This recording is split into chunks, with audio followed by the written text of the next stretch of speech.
Welcome to Autoimmune Secrets. I'm your host, Jonathan Otto. In our previous episode, we went through Lyme disease and some of the triggers of autoimmune diseases. We saw that parasites, which can affect gut health, can be an influential factor in autoimmune disease. Today, we'd like to look into how the whole gut-brain connection works and how that can help on the road to recovery. Again, I want to say a huge thank you to those of you that chose to support our mission by owning the Autoimmune Secrets Silver or Gold package. Your support helps us to make a difference. It helps us to keep going, getting a message into the world to touch and save lives. It helps us to continue to serve you. But most importantly, it helps you to be able to have a resource in your own home library that you can share with loved ones, your friends and family. Not to mention that you also get a free buddy pass along with when you make a purchase of either of the packages. You can click the link below now to check out the huge savings that you can get, as well as all the bonuses during the free screening of this series. So take action today and check that out and consider supporting our mission. Now let's continue on with the episode. Oh, there's a great brain-gut connection, yeah. In fact, if we were to scrape all of the nerves off of the gut at the time of surgery, there's quite a plexus of nerves there, and weigh them out, they would weigh 4 times as much as the entire spinal cord.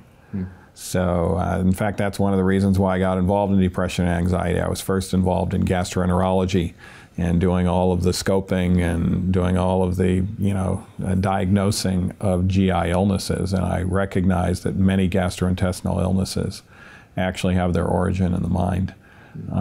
And of course, there are things in the gut that can also affect the mind, which are, of course, the healthy bacteria. And the healthy bacteria can actually produce cytokines that help our brain produce more serotonin, for instance.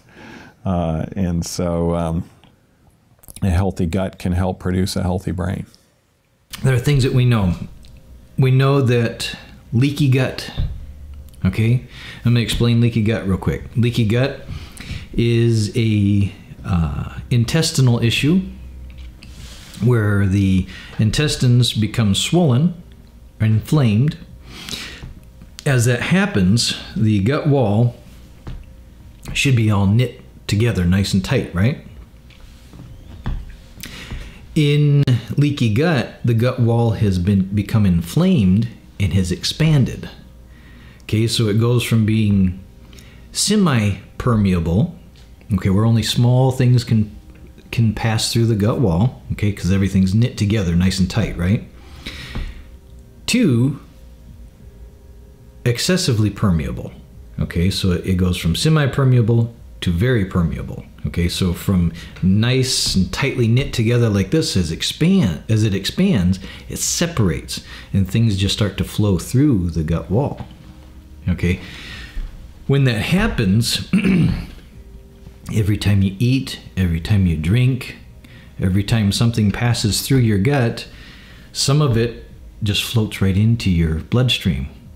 Okay, if that happens, whenever you eat or drink, your immune system gets set on an alarm. Okay, you get a level 5 alarm every time you eat, every time you drink, because whole foods or food components are floating directly into your bloodstream, which shouldn't ever happen. That's not supposed to happen. Gut bacteria is one facet of gut health. And what many people don't understand is that 70 to 80% of the immune system resides in the gut, right? In the small intestines, we have structures called Peyer's patches that produce the immune system, produce immune cells. And that's there for a reason, right? Because the job of the immune system is to protect us from foreign substances that could be damaging. So where is the main avenue that our body would be exposed to toxic substances? It's through what we eat and drink, right? And so isn't it a beautiful design that our immune system is located in the gut, right? But if the foods and beverages that we're consuming are damaging or full of toxins and hampering the overall health of the gut, then the immune system starts to break down, okay? And specifically, what I'm referring to here is leaky gut. So a lot of people have heard of leaky gut. It's otherly known as intestinal permeability syndrome. Well, intestinal permeability is when the gut is letting things across into the bloodstream that were not supposed to be there, that we were either supposed to break down first before they were absorbed, or they weren't to be absorbed at all. And so as the permeability increases, then our chance of autoimmunity, our chance of even some ill brain health can occur. So, what produces intestinal permeability? I mean, hot, spicy foods can do it, alcohol, there's a whole list of things that are going to worsen intestinal permeability.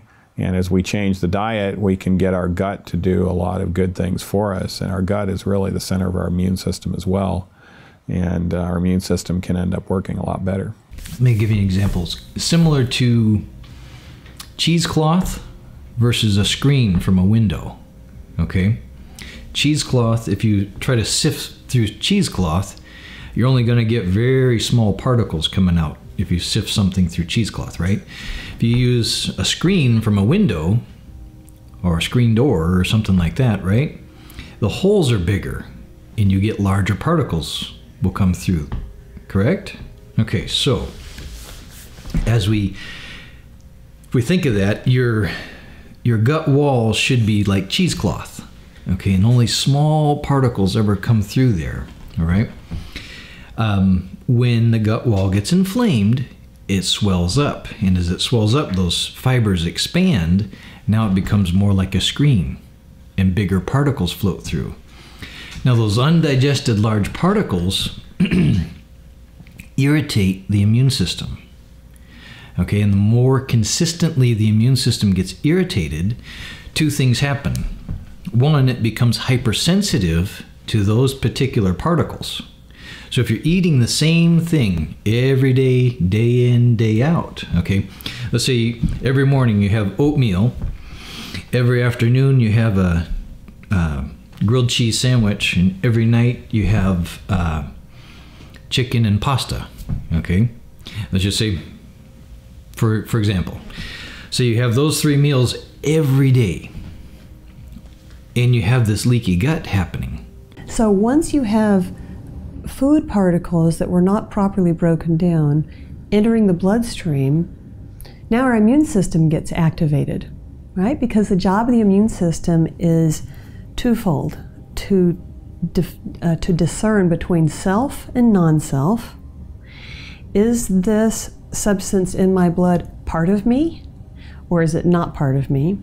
If it's not part of me, is it friend or is it foe? If it's a nutrient that's actually going to help my body, then it's friend. If it is a virus or a bacteria or some other protein-based structure that could be damaging, then it's foe. And our immune system's job is to mount an attack and wipe out the threat, right? So the next step from there, the link between a healthy immune system, like I've just described, and autoimmunity is when the immune system has been overly stimulated. It's constantly on. It is constantly attacking all of these substances that we're consuming that are foreign substances, not recognized as a natural substance or part of us. And the immune system then starts to become confused and does no longer recognizes self versus non-self. And that confusion then transfers over to the immune system starting to attack our own body tissues, right? Okay, so to make this real simple, when someone is suffering from leaky gut, okay, that gut wall has become inflamed, and we have food particles floating into the bloodstream, the immune system becomes sensitive to those particular particles that are consistently coming through the gut wall. Okay, so if we're always eating the same foods every day, day in, day out, what happens is those particular foods and the proteins in those particular foods, our immune system becomes sensitive to. And then whenever it finds those particular proteins anywhere else in the body, it will start to attack them. Okay? This happens because there's two things that have happened here. One, we've hypersensitized the immune system by only eating certain foods. Okay, but only eating the same things over and over and over again. Okay? So what happens is the food we're eating becomes an irritant to the immune system. And there's a process the body goes through. Anytime it becomes irritated, it inflames. Okay, irritation causes inflammation. 100% of the time, it always happens that way. Once the body's irritated, it has an inflammatory response. So the food becomes an irritant because we're eating the same thing over and over and over again. We're getting the same proteins that are floating through that gut wall that's inflamed. Those proteins become an irritant to the immune system. The immune system has an inflammatory response against those proteins. Those proteins then become something the immune system looks for everywhere in the body.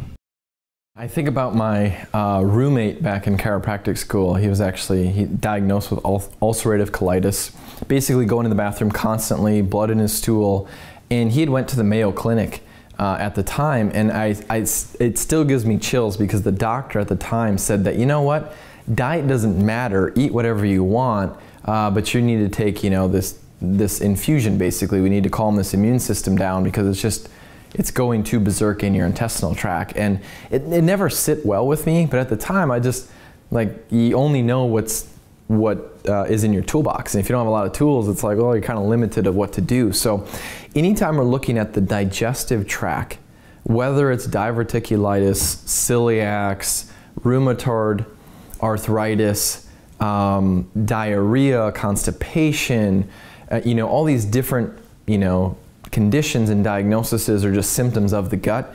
I think really what we need to take a step back and look at bacteria, because we have this whole biome, or what they call the microbiome, and now we know that there's actually a whole fungus biome, what they call the mycobiome, and now there's also, we know that there's a virus biome, or what they call the virome. So there's all these different organisms in us. And when I first started looking at the gut and saying, okay, somebody's got really bad digestive issues, what can I do? Started looking, okay, there's good bacteria and there's bad bacteria. And then there's some bacteria in the middle. They typically call them like commensal. I just like to think of them as squatters. They're just taking up space. They're just there. Surrounding the brain is a protective layer called the blood-brain barrier. Its job is similar to that of the intestinal wall, to make sure that large molecules and pathogens don't enter the brain where they can cause inflammation and cell damage, while allowing certain vital substances in to help nourish the brain. In a process similar to leaky gut, the blood-brain barrier can become inflamed and damaged, becoming hyperpermeable. We call this leaky brain. Yes, leaky gut and leaky brain go hand in hand.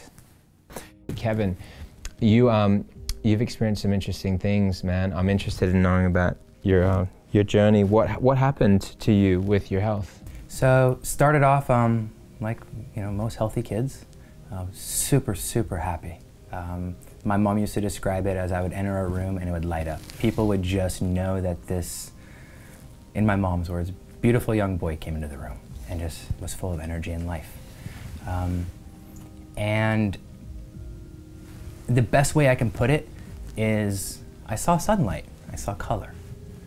And then sometime in my early adolescence, I view it now as I stepped into the darkness. For years, I couldn't even define what the word sad meant. I had no up or down.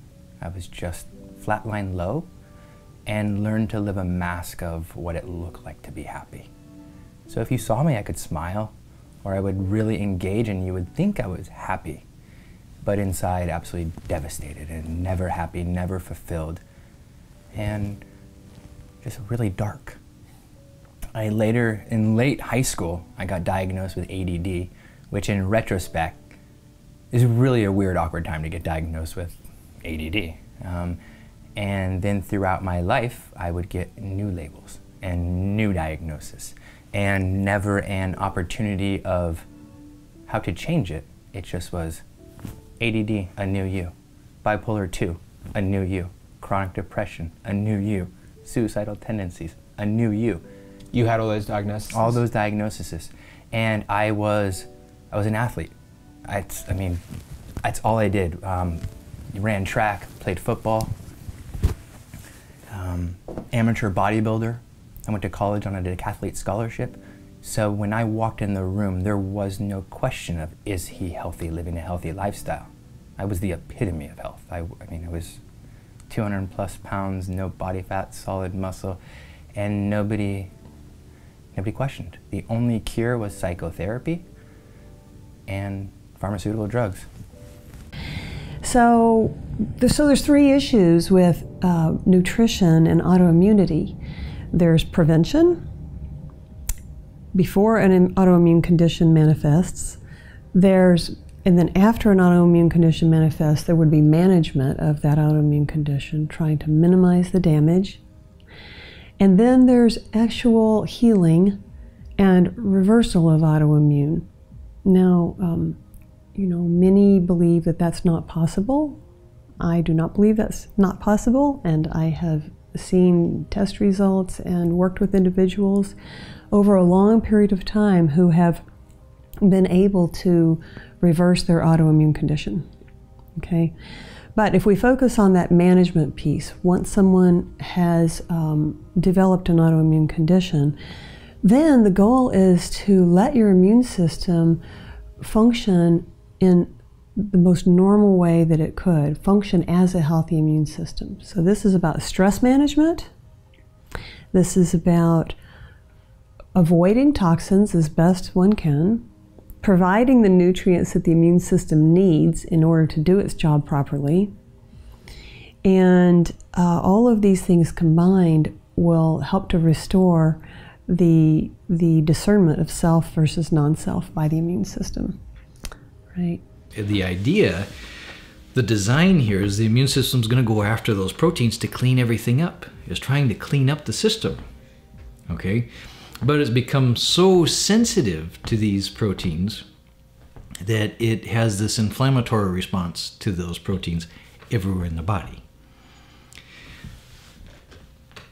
That's what we define those things as autoimmune disorders.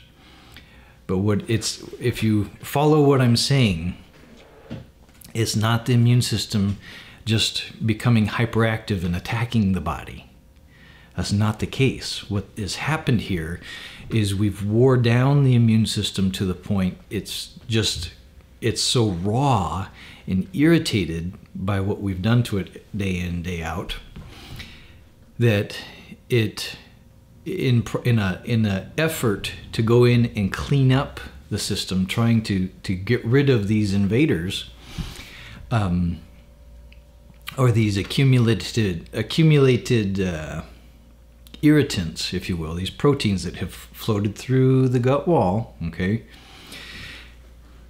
In the process of trying to clean all that up, the body goes out and attacks those particular proteins everywhere that it finds them. It could be a thyroid where they find these proteins. It could be an adrenal gland where they find these proteins. It could be anywhere, okay? And in this process, the immune system becomes hypersensitive, number one, and it becomes exhausted, number two. Okay? In this situation, when the immune system is exhausted yet hypersensitive, it will lash out against almost anything. And when it does this lashing out, we call that an episode. Okay, an autoimmune episode. Okay, that's when someone has their symptoms. Okay, if they have MS, if they have lupus, if they have Alzheimer's, if they have, Hashimoto's, all of these different autoimmune disorders. This is the underlying process that causes these autoimmune disorders to surface. Yeah, gluten's a big one for really impacting people. So gluten is one of those things that we stay away from as a family. So my wife, my daughter, and myself, I mean, she's a gluten-free kid, you know, and she knows that. So she goes to school, and like if they have snacks or treats or something like that, you know, we bring special things in. But she's like, does it have gluten? And she's 5.5, right? So we've trained her or really brought her up in this culture, and she just stays away from it. And I'm not 100% set that it's the gluten necessarily that people are reacting to. You know, the gliadin protein itself, or gliadin, you know, in there seems to be very reactive. But I also wonder about, okay, if you're consuming food with gluten in it, what about the glyphosate? Like, what about the toxicity of that pesticide within it? Are we reacting really more to that than even the gluten, or is it a combination? And this goes back to, you know, William Davis from Wisconsin, Milwaukee area, cardiologist. He wrote a book, and then, you know, David Perlmutter came out with a book called Grain Brain, and it's becoming more well known. And basically what happened with wheat, and this was before they quote unquote classified things as genetically modified, GMO'd, or GM, you know, genetically modified organisms, was they basically irradiated the wheat and they changed it. So they made it more dense, they made it shorter, so it was more drought resistance. But what happened is it made it more reactive for the body. It made it more inflammatory. It gave more sugar to it. And so the wheat that we're eating in America today is not what we'd call the ancient grains, you know, of before it was modified. So there's definitely something to gluten in the newly modified grains, but there's also a consideration too to look at as far as the pesticides as well, Jonathan. So if we have intestinal permeability, how does that show up symptomatically? How do we fix it? Okay, great question. So the first one of the first indications of intestinal permeability, aka leaky gut, is allergies, right? A lot of people think allergies are caused by something outside of them. Oh, there's a lot of pollen in the air, I've got allergies. Oh, I eat a peanut, and it's that peanut that causes my allergies. That's not exactly true, right? The allergic response is an internal response of the body. Right? Why is it that the person standing next to you is exposed to the same pollen and they're not sneezing and runny nose and itchy eyes, but we are, right? The source is not out there, the source is in here. So leaky gut, intestinal permeability syndrome, is one of the primary drivers of allergies. So someone who has chronic allergies should take note that this is a warning sign. This is a wake-up call that their gut health is needing some help. And we really need to heed that calling, because if it's allowed to progress, there are, you know, some pretty serious consequences that could come from having an immune system that starts to become dysfunctional, both in terms of autoimmunity and cancer being a dysfunction of the immune system. Right. But then I also like to kind of pair up taking some type of like antimicrobial herbs, antimicrobial or antiviral, antibacterial, you know, antifungal, because you want to kind of hit the whole category, right?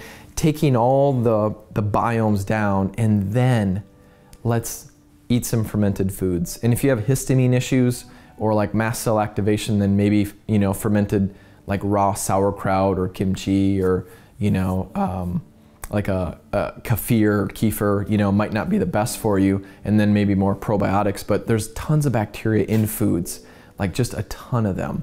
So consuming fermented foods, taking probiotics is really a good way to then add that to that. And if there's any other problems, the missing link that I missed for years, even doing the starve bacteria down and then putting good stuff in, was parasites. So if you have loose stools, stomach rolls a lot, don't forget about the parasites. So I like those three things really to help fix the gut, and it's autoimmune action that's happening inside of the digestive tract. You lived in the shadows for so long. About 45 days into being paleo, I went home just to say hi to my mom. And I will never forget, the glass my mom was holding dropped to the floor. Now, it wasn't as dramatic as a actual glass shattering. It was a plastic glass, but it dropped. And that really made me like, what happened? Mom just looked at me and tears in her eyes, said, "You're smiling." Like, not smiling like you smile, but smile like you did when you were a boy. And she was crying. And it was then that I realized, like, wait, I'm not sad anymore. And that word sad is so like paramount in my life, because years and years of therapy, I would have, the therapist would say, how do you feel? Describe the sadness. And when the only feeling you ever know through life is sadness, you can't define it as sadness because that's your baseline. Nothing to reference it to. Correct. There is no reference point. The only thing I could describe is sad and suicidal depression. Like, there's no difference. There's either I'm out in the public and being me but masking pain, or I'm in a room for weeks on end and trying to figure out how to climb out of a big dark hole. I was gluten-induced mood disorder. And because of, and you said it the best, I had the perfect mask. Because I looked so healthy, there was never a question to my diet. Because the physicians that I went to didn't ever take into account, could the food or types of food or quality of food be the actual contributing factor to why he is what he is? Nobody looked at it. It was, sad, you're this label. Take this pill. This pill will mask your sadness to make you happy.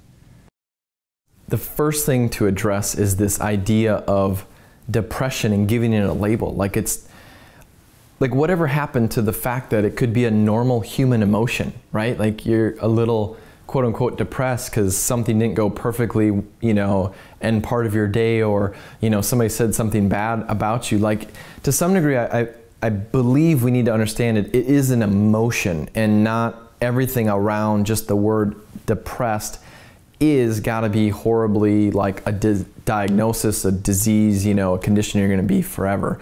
Now, obviously, having a little bit of like, oh, I feel a little depressed today emotion versus like, you have full-blown depression and, there's a lot of things going on. Obviously, there's a range there, but just to throw that out there as far as the label, I think it's a really good thing for us to process. And when we're looking at schizophrenia, looking at bipolar, looking at depression, looking at anxiety, people that are anxious, it still comes back to what are the upstream sources, like what's actually happening. My mom personally was on antidepressants, and I was like, Mom, like, what can we do to really get you well? And for her, found out parasites were an issue, found out heavy metal toxicity was a big issue for her. And then also, it seemed as if just giving her some basic nutrients, and there was a certain one called niacin, flush-free in really high doses, that I learned about years ago, that absolutely was a game changer. So assess the situation, understand, are we putting labels on it or not? But there's big links with Lyme disease and changing our processing of our brain. There's big links of parasites doing that. Heavy metals like mercury is classically, it's known as the heavy metal of deception. It's very like a deceiving heavy metal, but it is definitely up there on insomnia. It's on there on anxiety, like this agitation that you, like, I don't know why I'm feeling this. I'm just feeling like, whoa. So those still, we want to get to the upstream causes. So if you're dealing with, a more severe form of, I'm just feeling a little blue today versus I like, have the depression going on. What I learned about years ago, and I forget the nutritionist, it was an old school nutritionist, but high dosing of flush-free niacin seems to be a big helper for many people. I had a client, it's gotta be about 7 years ago now, maybe even 8 years ago. So this is quite a while ago. A nurse, very stressful job, overweight, pretty standard American diet, but wanting to take her life, suicide, depression, really severe, on a couple antipsychotics, antidepressants, not touching it, nothing. I told her, I'm like, let's have you take some flush-free niacin. I always recommend find the 500 milligram capsules of flush-free niacin. Start off with 2,000 milligrams in a day, so 2 caps twice a day. Take it with some food just to make sure you're okay with it. And then if you don't feel anything after a week, bump it up to 3,000 milligrams. And she did that, and she's like, Dr. J, I'm just not feeling anything. I'm like, increase it, go up to 4,000. And you know, see her again, she's like, I'm just still not feeling anything. I'm like, you're taking it? Yep, absolutely. I'm like, okay, let's increase it. She got up to 8,500 milligrams, and when she hit that dose, it was like, I'm happy. Like, I don't feel these thoughts. Like, all the chemistry in her body just changed. And that is when I realized, I'm like, wow, the power of just a simple nutrient or a vitamin and the impact it can have on our bodies. Now, when you start extrapolating that and say, okay, 8,500 milligrams of flush-free niacin, that's a lot. That isn't a forever thing. What I found clinically is you got to get to the point where you notice that it helps you, and then you can start taking less. We've had cases of multiple sclerosis, Hashimoto's disease, which is autoimmune thyroid problems, and type 1 diabetes. These testimonies, again, you're going to find them in the books, where people are just, you know, I'll give you an example. Vitamin D deficiency is absolutely everywhere, because people have been told by the system, the sun's going to kill you. And so we have over 17 very common types of cancer that are linked to vitamin D deficiency. So the first thing we do is we raise that. We've had a case of extreme depression in a family from African origin. I believe they're out of Nigeria, living in England, where the daughter was put on antidepressants and was just suicidal. And when she was tested on the vitamin D scale on a scale of 0 to nominally 300, she came in at 9 on the scale. I mean, there was more vitamin D in a corpse than in this young girl. And so she started putting high-dose vitamin D in under supervision. That brought her up. Within 6 days, the mother describes like flicking a switch. All of a sudden, the transformation was just absolutely superb, from depression all the way through. So once again, the science is in. This science has been around for a long, long time, but it has not been put out to the public in a usable form, because man is not in charge of this process anymore. God is. This is using natural substances to be able to heal the body. And that is what I think is the ultimate irony in an age of technology. We can't even make a blade of grass from scratch. And yet, man is still resisting the Creator in this way. And it's a tragedy, but it's also giving rise to absolute hope for the future. Although we identified a number of environmental triggers for autoimmunity, in the last episode, the frequently confirmed scientifically agreed upon cause for any autoimmune disease is gluten. As research continues to link the autoimmune spectrum of diseases to gluten sensitivity, we should look at it a little more seriously. The first trigger that's been extremely well studied is gluten. So, you know, one of the best things a person with an autoimmune arthritis can do is recognize that gluten sensitivity is a possible potential reason why they've developed that condition, and get appropriately tested to see whether or not they have the gluten sensitive gene pattern. It's called an HLA-DQ gene. Then there's also another set of genes called HLA-B27 genes, which increase the risk for the development of autoimmune arthritis. So having those types of tests done can be very, very helpful in having information to teach or help a patient change their diet to accommodate their genetics, okay? And then one of the other triggers, so gluten is a trigger, but other foods can be triggers. I've seen autoimmune arthritis be triggered by blueberries. You know, we all think blueberries are healthy. For some people, you know, one man's food is another man's poison. So doing the appropriate type of immune testing to help understand what a person might be reacting to becomes an extremely important part of the process. So if you're struggling in this way, you may have symptoms like brain fog or digestive problems, burping, gas, pain in your stomach, bloating after a meal. You may struggle with just lack of mental clarity, feeling exhausted, feeling tired at 3 in the afternoon. That's not natural. None of those symptoms are natural. Those are all symptoms that are closely correlated with digestive problems. And the best way to shore up your digestion is to get lots of fiber, to get eat lots of fermented foods and probiotics, and also prebiotics, which tends to be certain forms of fiber that will help your body to make use of the probiotics that you consume.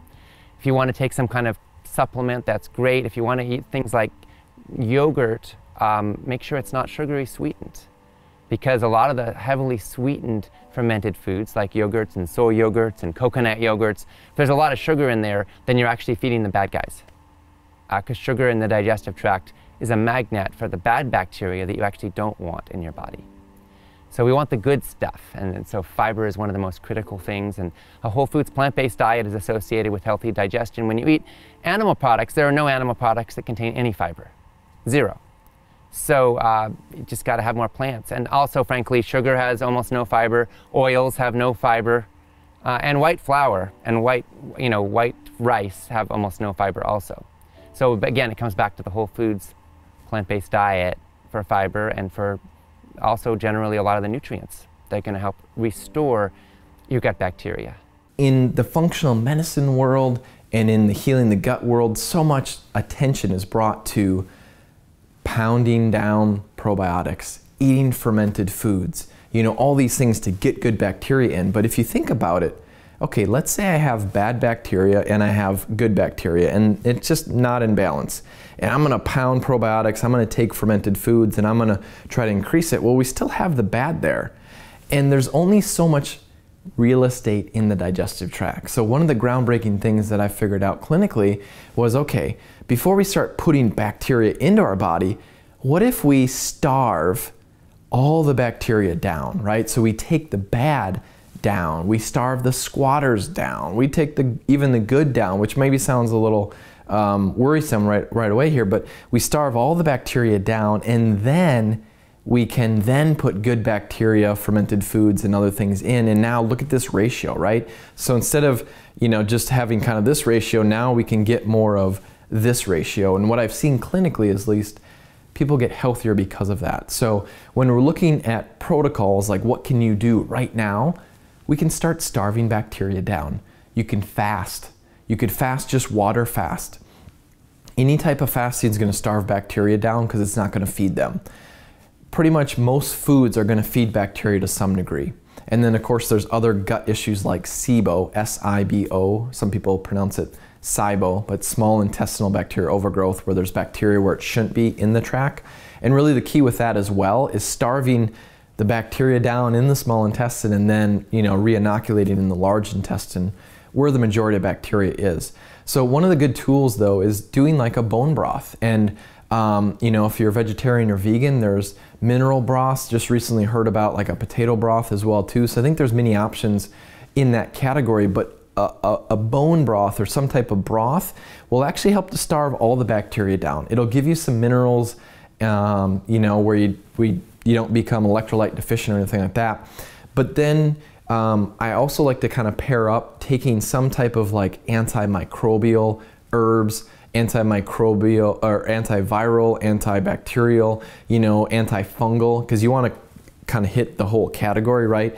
Taking all the biomes down, and then let's eat some fermented foods. And if you have histamine issues or like mast cell activation, then maybe fermented like raw sauerkraut or kimchi or like a kefir, might not be the best for you, and then maybe more probiotics. But there's tons of bacteria in foods, like just a ton of them.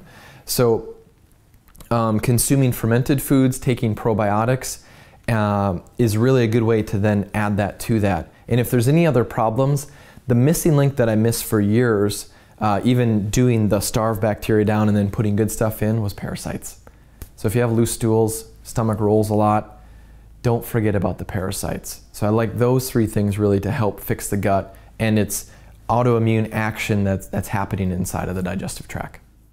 We look at a massive study in the journal Pediatrics. This was a study of 2 million babies over the course of 35 years. So this is massive. And what they discovered is that babies who are born by a C-section have higher levels of asthma, bowel disorders, rheumatism, and even leukemia. And now, why? I mean, you think, who cares? I mean, you pulled out this way or that way, one or the other, right? But here's the thing. God created us. When we're in the womb, we might say, that we're in an environment with very few bacteria. There are some that are maybe swallowed, that they take in, but in general, they're in an area with not very many bacteria. And when the child is born or going through the birth canal, we should say, as they're passing through, they begin to be inoculated. They begin to be covered with the bacteria from their mother. And that is exactly the bacteria that they generally need to enhance their immune system, potentially for the rest of their life. But If we go about it another way and that baby is, you know, cut out through an incision and removed by the doctor, the doctor then maybe from his glove gives that baby its first bacteria. Other bacteria maybe begins to come from the hospital around them, and just guess which one or guess which bacteria would be better for that baby. And you can quite imagine it's that which came from its mother. One of the questions might be, well, how do we get a greater diversity of gut bacteria so that we can be happier, social, and more outgoing? Well, before we go any further with that, I want you to think about this. So we know that toddlers who have less diversity of gut bacteria are more cranky, more antisocial. They're just not as happy children. The same thing is true later in life. They found the same thing with alcoholics. They found that alcoholics specifically who had less diversity of gut bacteria found it harder to overcome their addictions to alcohol. This is amazing. As you know, I mean, do you think about that? That could you actually be struggling with addiction because of lack of diversity of gut bacteria? Now, this is a fascinating concept. Now, as the scientists looked at it, they looked at a group of alcoholics, and they found that the ones with greater diversity of gut bacteria found less anxiety, less depression, and less craving for their alcohol. So we might want to ask them, how can I get more good bacteria in my gut? The idea is, you know, oh, I could just kill it off with a bunch of antibiotics. What's fascinating about that is every time you take a round of antibiotics, you know, you go to the doctor and they say, oh, go through this round of antibiotics. It'll take you, you know, 2 weeks, 10 days, whatever it is. That's a round of antibiotics. Every time you take a round of antibiotics, it increases your chances of depression by about 25%. And for every 2 to 5 rounds that you take, it increases your chances of depression by right around 50%. So this may be another factor. We already know that children who don't have as much diversity of bacteria, they're not as happy. Same thing with adults. Now, why? Now, could it be that this bacteria actually, well, we know partly why. We know part of the mystery of it all is that this bacteria helps us to digest our food, and good food, healthy food, like, you know, fiber-filled food, which is only found in the plant kingdom, by the way. There's no fiber in the animal kingdom. But when you eat plant-based foods, you get bacteria. Your body can't digest this fiber. When you eat fiber, your body can't digest fiber, but the bacteria in your gut can digest the fiber. And what it does is it lets off a byproduct called short-chain fatty acids, which lower levels of inflammation, which will lower levels of chronic disease, but it also potentially could lower your levels of having depression or lower your chances of having depression. You know, it's a slippery slope. You know, when you look at antidepressants and these, you know, basically psychotic, you know, antipsychotic medications, a lot of them come with black box warnings, like increased risk of suicidal tendencies, increased risk of suicidal thoughts. And I mean, that right there is really something where I'm like, whoa, you know, we really have to be careful about dispensing. We really have to really be careful about people that are on them, people that are coming off of them.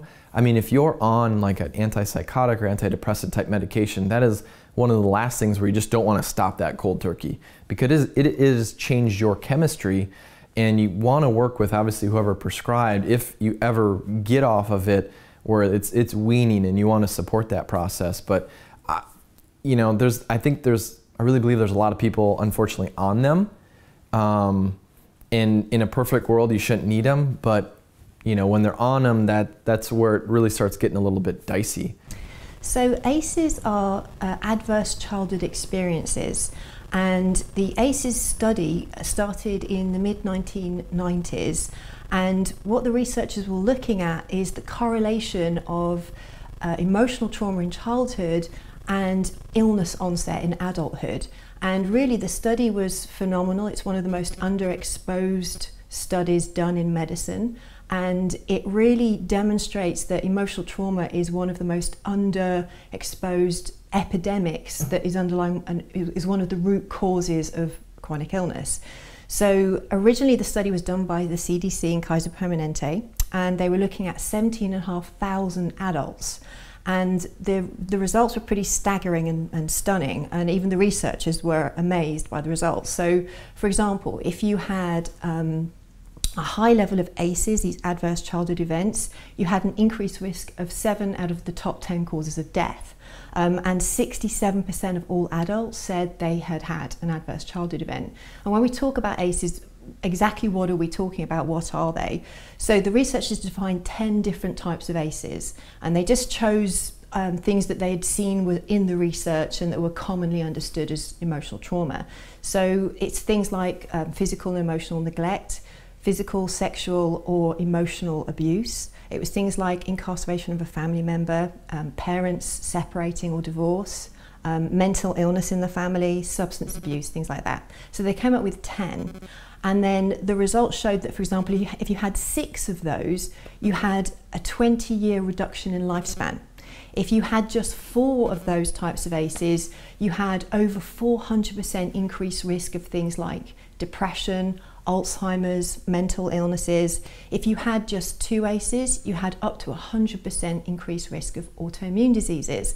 So, and if you had a large number, like over 8 of ACEs, you had 3 times the risk of lung cancer and 3.5 times the risk of heart disease. And really what was also very interesting and a personal interest for me is that people with moderate levels of ACEs have a 6-fold increased risk of illnesses like chronic fatigue syndrome and fibromyalgia, and that was my background. So, you know, ACEs are hugely important in illness onset in adulthood, and it's vastly missed in sort of natural medicine as well as the conventional medical approaches. So the researchers found that 67% of adults reported that they'd had at least 1 ACE, and 80% of those said that they had more than 1 ACE.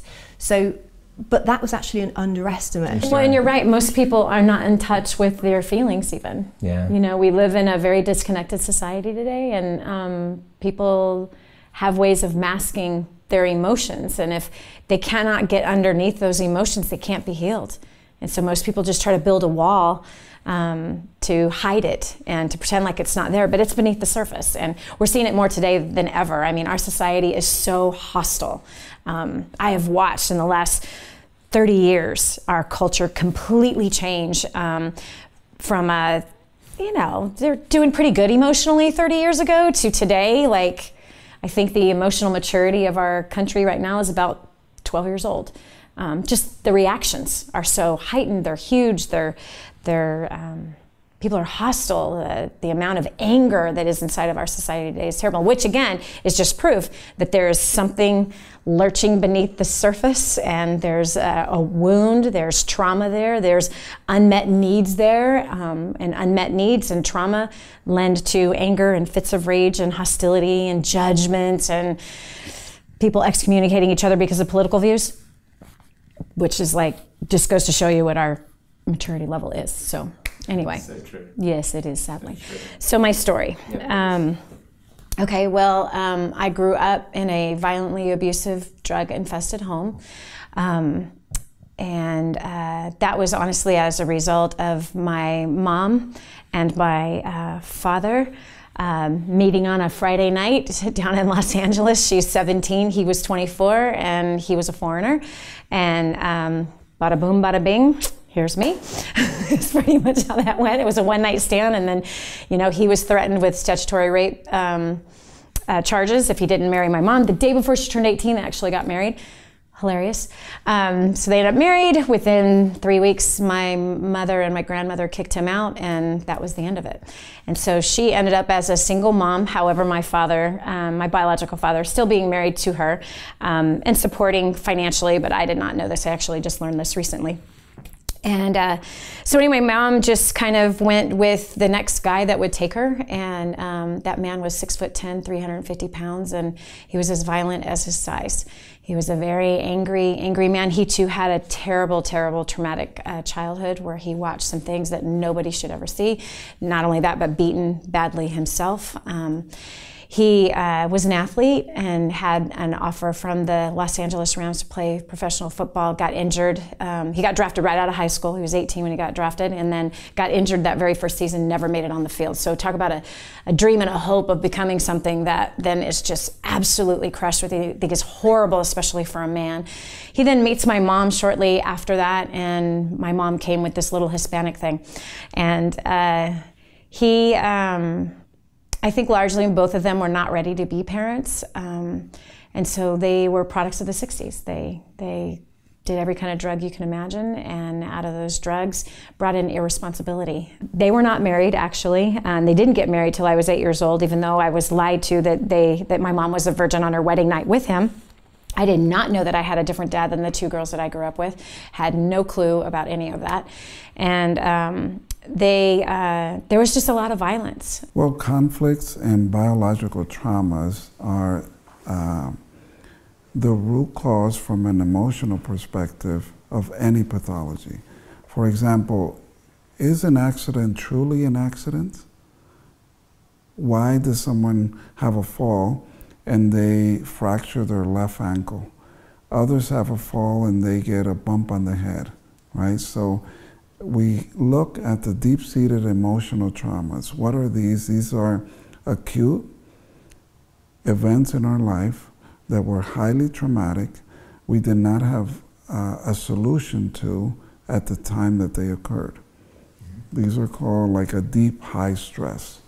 So your example of obesity is a great one, because patients that are obese, we oftentimes try to manipulate this with diets and exercise and all this, but if we don't work with the deep-seated trauma, it's much more difficult to get to a healthy weight. What is the main biological trauma associated with obesity?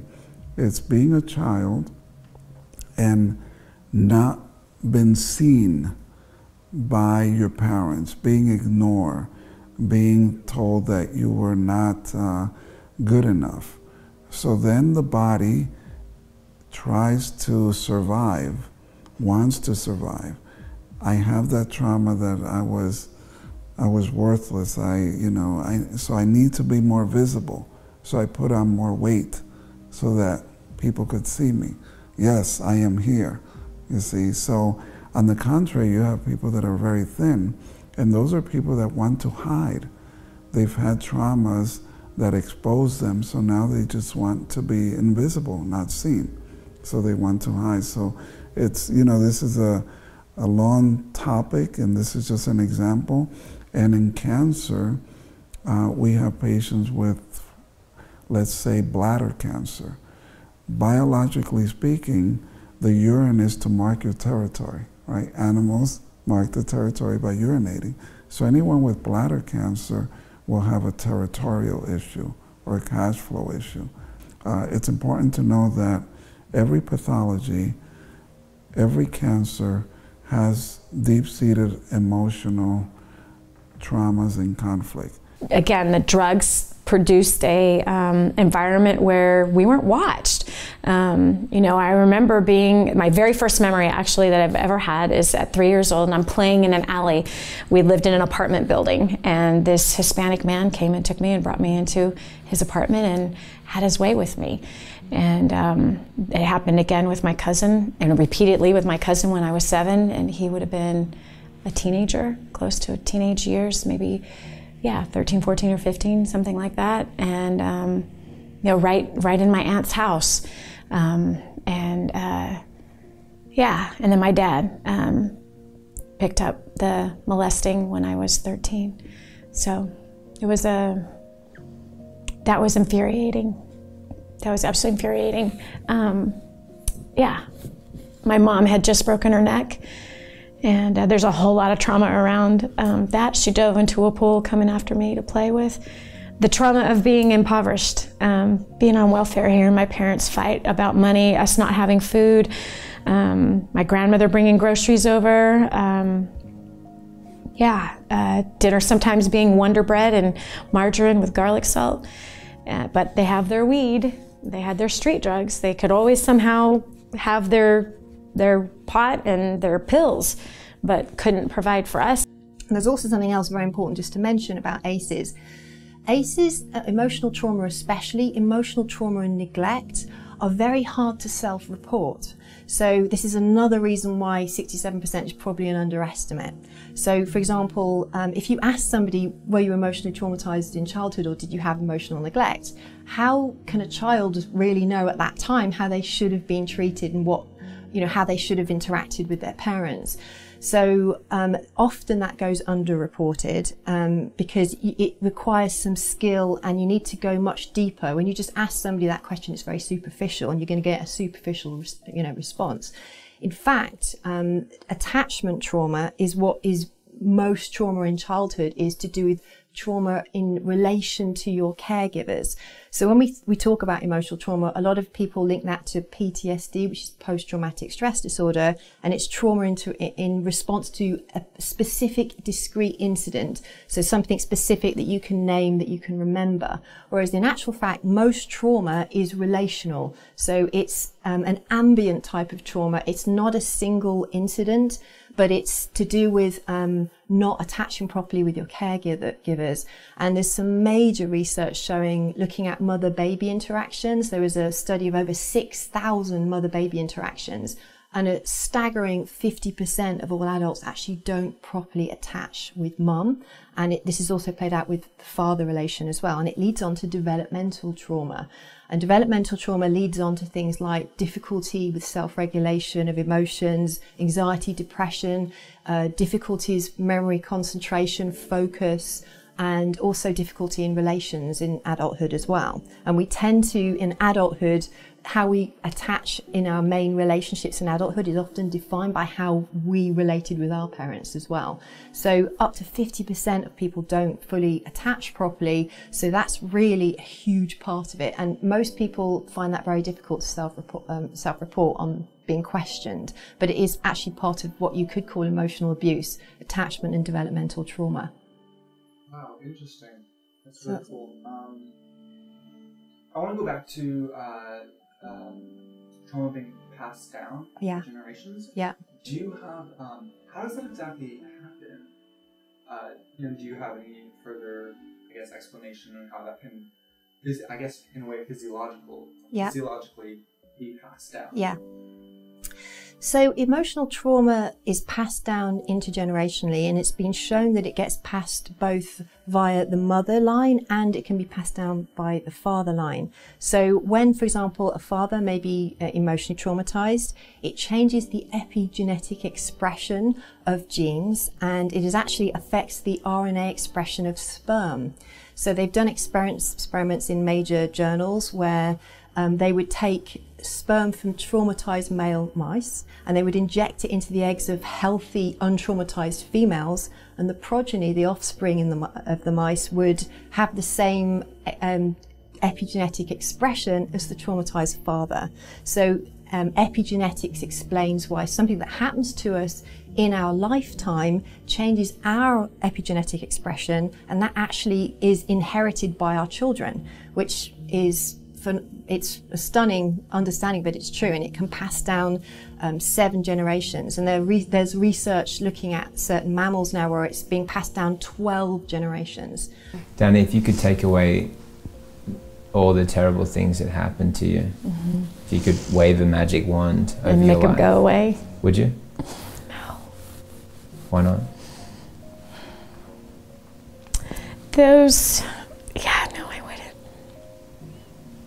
No, I wouldn't. Because without those experiences, what are you? What are you? How we respond out of trauma either builds character or we make choices that makes us of bad character. So I wouldn't take away a single one of those traumas. No way. What I've learned out of it is priceless. So in terms of autoimmunity, we know that most autoimmune diseases, it's a female-dominant illness, so it's mostly females that get autoimmune diseases. And the interesting thing is the correlation of ACEs for women and onset of autoimmunity is as strongly correlated as smoking is for lung cancer. So what's very interesting when we actually start looking at case studies and when people start recovering from emotional trauma and they start recovering their health again, what's interesting is when we start to clear our emotions and resolve emotional trauma, what you'll see in patients is like it's a total transformation. So it's not just that they are transforming their body and their physical body's changing. When somebody's also dealing with the emotional component, they are not the same person they were before they got ill. And what I'll hear all the time with my patients and my clients is they'll say to me, I can't be well and be the old person that I was because I'll just get sick again. So it's almost the illness itself is almost a call to transformation, and it's requiring not just cure but healing. So often you can see that somebody maybe has been cured for an illness but they didn't really heal, which means they didn't heal the emotional trauma side. But you can be healed, you can resolve the emotional trauma and may not have a complete cure, but the healing has caused you to be very happy, well integrated, living a happy and very fulfilled life, even if you haven't got full functionality back. So when somebody, I often see this with my patients, when they've done a really deep healing, they will be a different person. They'll feel different inside. And the process of healing isn't just a change in, say, diet and lifestyle and sort of behavioral aspects like exercise. Their passions and interests may have changed. Who they hang out with has often changed. The focus of maybe their job focus changes. Yeah, it's interesting to think about, this chemical imbalance, because when I was younger, I was actually diagnosed with ADD and went to a psychologist, and then they referred me to a psychiatrist and they gave me, mood-altering medication, and I remember just absolutely hating it. But that's all they ever talked about is, oh, this is helping to balance the chemicals in your body. And for whatever reason, it just never really jived with me that that's what it is, right? Like it's a chemical imbalance in your body, and it's like, well, how does taking a synthetic chemical supposed to balance our chemicals? Like we have 100,000 chemical reactions happening every second in our body, and we're supposed to be like outsmarting it. I feel like our body's the greatest pharmacist on the world, in that aspect. So I'm not really sure what the right answer is. Is it actually a chemical imbalance or not? And in that aspect, I always like to look at the fact of like, what can you do to feel better? What can you do to heal? And the digestive tract, just like you mentioned, Jonathan, so important. Heal the gut, you can heal the brain. If you have a leaky gut or intestinal permeability issues in your gut, you're gonna have a leaky brain. And those are just asking for, health issues. So really focusing on the gut, which is a foundation of healing autoimmune conditions and autoimmune disorders. And it's also a foundation too to have a healthy brain, and also a healthy foundation for happiness, joy, right? Having these emotions that we should exhibit daily, being grateful and just love versus the, fear and loneliness and depression and these other, quote unquote emotions. Other steps to recovery that are very important is we do need to address the physical impact of the trauma. So the epigenetic changes that have happened.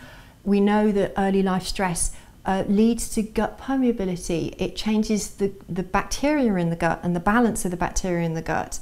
It changes the immune system cells in the brain. It changes, as I mentioned, the way the immune system functions it changes the way the immune system functions. So we need to also address the physical impact with physical interventions. So part of recovery from an illness that has an emotional component is looking at things like healing leaky gut. You may need to make some dietary changes. You may need to be on an anti-inflammatory, low grain diet. Can be a very important part of reversing the physical impact. So diet's hugely important. An anti-inflammatory type of approach often is very relevant for people whether it's autoimmunity, whether it's leaky gut and so on. Also, the straightforward aspects like balancing blood sugar, because all of that can lead to changes in your anxiety levels. proneness to anxiety and depression. You know, it's a vicious cycle because the emotional trauma at the beginning will actually change your biology, and then the changes that have happened in your biology will increase the anxiety and the impact of the trauma. So we know, for example, if you have dysbiosis in the gut, you're more likely to have things like anxiety and depression, and things like probiotics actually can make people less anxious. And they're even starting studies looking at using probiotics to help people with PTSD, post-traumatic stress disorder. So we do need to look at that. You can also address the impact of trauma, which may have been over a long period, by addressing things like neurotransmitters, where you can work again nutritionally and taking nutritional compounds, for example, to maybe balance levels of serotonin or dopamine and so on. So those will be important contributing factors that I would address to help the overall balance. So diet and lifestyle factors, you know, things around sleep and circadian rhythms are really important. So, you know, avoiding the blue light at night, getting up at a reasonable regular time every morning, all the kind of things that we would look at. For example, if you went to see a nutritionist or you went to see a functional medicine practitioner, that is all part of recovery from the impact of emotional trauma. So I guess the point is that I'm making here is like, don't throw out the physical approaches, you know, just because it was emotional. The physical work that we do is still hugely important, and it will be a fundamental part of the recovery. So make sure that you're looking at the physical side, and there's plenty that we could look at, you know, that I'm sure you're looking at in these documentaries as well. We are never truly alone. On our skin, in our gums, and in our guts live 100 trillion organisms, together known as the microbiome. It's only recently that we've begun to study these organisms with any depth.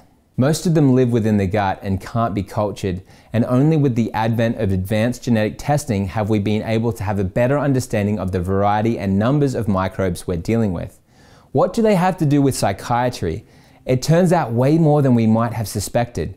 The gut and brain have a steady ability to communicate via the nervous system, hormones, and the immune system. Big crises we face today is a crisis of the microbiome. We have digestive tracts that have been devastated, practically carpet bombed by antibiotics that indiscriminately kill bacteria by the trillions.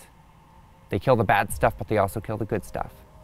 We've been carpet bombed by pesticides and by glyphosate that is in our food supply that is wiping out our digestive tracts. You know, some people say you are what you eat. I say actually maybe it would be more accurate to say you are what you digest. Depending on the digestive tract and the food consumed, you could be absorbing anywhere from 10 to 90% of the nutrients you eat. There's a big difference there. And a lot of people are getting the calories but not getting the nutrients from the food that they consume, even if they're eating the healthiest food in the world. Would that make sense why people are still hungry? A lot of times you're still hungry because your body is craving something that it's not getting. And it may be confused, because traditionally our bodies were designed to crave food and there wasn't junk food. So if you crave food, then that's a sign that you need more food, right? But nowadays we may crave food because we need more nutrients. And it could be that we need more nutrient-dense food, but it also may be that we're not absorbing the nutrients that we eat. I just so encourage you, keep moving forward. I know there's times that can come up where you get a little stressed out or frustrated or the results not happening. Always keep this in mind. We want to have our goals, we want to have our vision to move toward, but we always want to measure backward, right? Like where are we today compared to a year ago? Because we don't want to measure forward. If we measure forward, that's where anxiety, that's where stress happens. So I encourage you, keep moving forward. Definitely share this with your friends and loved ones. And I also encourage you to take this home, you know, support the mission and take this home as part of your library as well. And I look forward to seeing you on the next episode.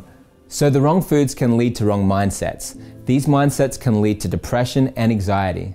So much of what we eat affects our mood. Studies have conclusively shown that when our whole body health is addressed, the rates of recovery for depression, anxiety, and other mood disorders are incredible. They far exceed the statistical data on other methods of treatment for these mood-related illnesses. From all this, we've been able to see the critical link between gut health and brain health. That if we want a healthy, fully functioning, clear mind, we need to address the issues in our gut. We need to consider what we're eating and make it a priority to feed our bodies and brains the fuel that they need. Thank you so much for watching this episode. I know this information is going to help you in your life. Make sure you apply it today. Start doing the things that the experts and speakers have been sharing with you in this series, and start today, because that's all we have control over at the very moment that we're in. Let's do the right things today and experience great health. Make that choice today. Now, if you've enjoyed this series, if it's been a blessing in your life, you want to share it with loved ones, you want to continue to pass this message of hope and healing with autoimmunity, then consider owning the Autoimmune Secrets Silver or the Gold package. By owning the series, you're able to support our mission so we can keep going, but you're also able to touch other people's lives. You're able to share this resource with your loved ones, pass them around to people that you care about so it can influence their health and inspire them to make the changes that they need to make in their life. This can mean the difference between life and death for many people, having the right knowledge, and it can definitely mean the difference between pain and suffering and hope and happiness and freedom, the freedom that people long to have, that they deserve to have, but they lack information. And you know the information, you're equipped, you're empowered, so share this with your loved ones, and own this series so you can get this message out. It needs to be out. We need to make a difference. We need to make a change. When you make the choice to own the series, not only do you get all the episodes, but you also get the bonus episodes.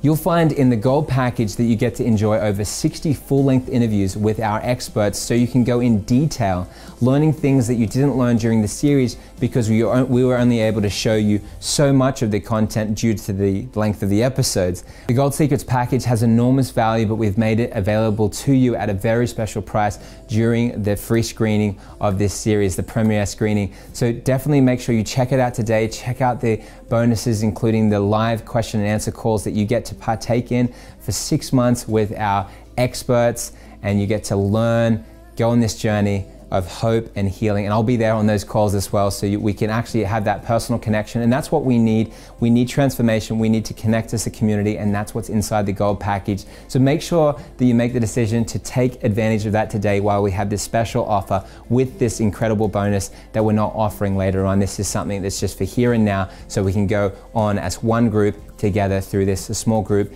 and give you that support that you need. Thank you so much for your consideration. Thank you for being here. Thank you for being you. I appreciate you. Make the decision today. Click the link below.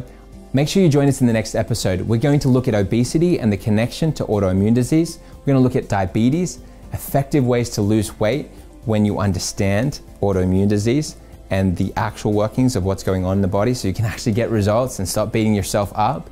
You're also going to see the interconnection between cancer and autoimmune disease, and how these are both very important issues that are, in fact, interconnected. You're going to learn it all in the next episode, so make sure you show up. I look forward to seeing you there.